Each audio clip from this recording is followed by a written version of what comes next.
दोस्तों, मैं फराज मलिक। हमारे देश की राजनीति आज उस मकाम पर पहुंच चुकी है जहां पर रोजाना नेताओं की तरफ से कोई ना कोई ऐसा बयान आता है जो एक चर्चा का विषय बन जाता है। आज हम बात करेंगे महाराष्ट्र के अंदर अजान पर छिड़े विवाद के बारे में।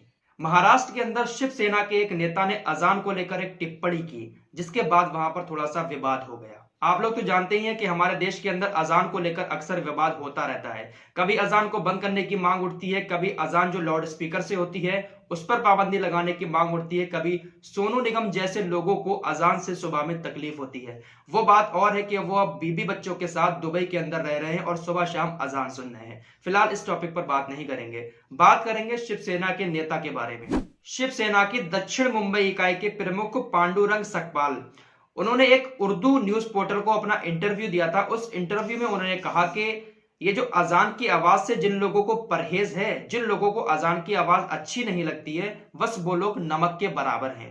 कुछ ही लोग भारत के अंदर ऐसे हैं जिनको अजान अच्छी नहीं लगती है, बल्कि अजान तो एक बहुत ही मीठी चीज है। अजान को सुनने के बाद बहुत ज्यादा सुकून मिलता है। अजान की आवाज बहुत ही ज्यादा मीठी लगती है। उन्होंने कहा कि अजान बहुत ही अच्छी चीज है, अजान को सुनने से सुकून मिलता है, अजान की आवाज मीठी लगती है। इसीलिए बच्चों के लिए एक प्रतियोगिता रखनी चाहिए अजान की।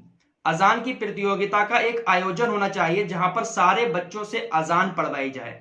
कौन सा बच्चा सबसे अच्छी, सबसे मीठी आवाज में अजान पढ़ रहा है, जो बच्चा सबसे अच्छी अजान सुनाएगा उसको इनाम दिया जाएगा, प्रतियोगिता का उसको विनर बनाया जाएगा। तो ऐसा कुछ बयान शिवसेना के इन नेताजी की तरफ से आया। अब शिवसेना के नेताजी की तरफ से जब ये बयान आया था तो इस पर पलटवार भी करना जरूरी था किसी ना किसी पार्टी को। तो ऐसे में सबसे आगे आई बीजेपी पार्टी। बीजेपी पार्टी के एक नेताजी ने कहा कि शिवसेना को अब भगवा रंग पसंद नहीं है, शिवसेना को अब हरा रंग पसंद है। शिवसेना के नेता ने यह भी कहा था कि अजान को घंटों तक सुनने का मन करता है और जो कंपटीशन रखा जाएगा बच्चों का, उसका खर्चा भी शिवसेना देगी। जब बीजेपी ने शिवसेना नेता की ये बातें सुनी तो उनके एक नेता हैं अतुल भगलकर, उन्होंने बहुत ही ज्यादा बड़ा हमला कर दिया शिवसेना के नेताजी के ऊपर। बीजेपी ने कहा कि शिवसेना ने अब जो है भगवा झंडा छोड़ दिया है और वो मुस्लिमों का तुष्टीकरण करके राजनीति करना चाहते हैं। बीजेपी ने कहा कि शिवसेना का ये रूप देखकर तो ओवैसी भी शर्मा जाएंगे। और बीजेपी पार्टी की तरफ से इस तरीके का हमला शिवसेना के नेता पर इसलिए किया गया है क्योंकि शिवसेना जो है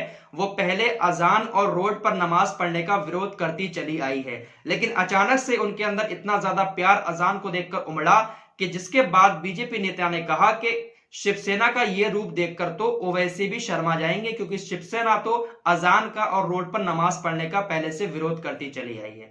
तो ये है हमारे देश की राजनीति। हमारे देश के नेता अक्सर ऐसा बयान देते रहते हैं और उन बयानों का दूसरी पार्टियां पलटवार भी करती रहती हैं।